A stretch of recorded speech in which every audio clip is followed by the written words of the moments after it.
You come then north up the eastern shore of the state of Israel, up through the Arava, the valley that is the extension of the Jordan Valley, and you have Jordan with the longest border of any of the nations surrounding Israel.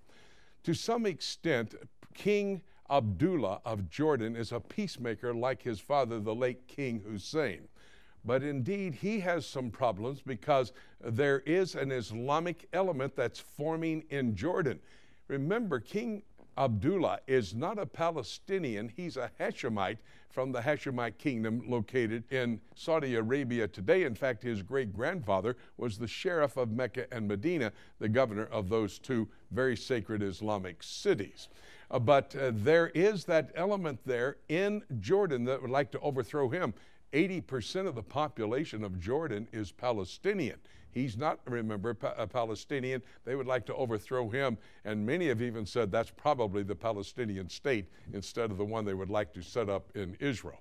Going a bit north from that, you have Syria, Bashar al-Assad, following in the footsteps of his father, Hafez al-Assad, who was the #1 dictator in the Middle East in the Arab countries until he died.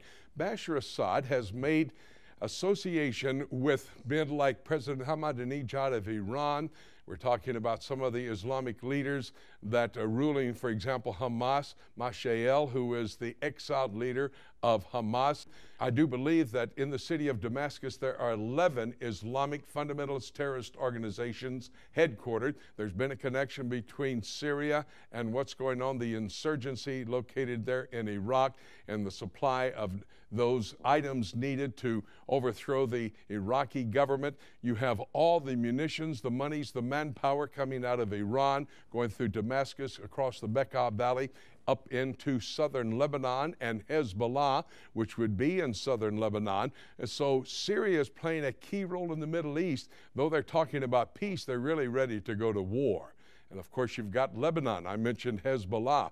You have at Israel's southern border Hamas, at their northern border Hezbollah. Hezbollah, they are not Lebanese people.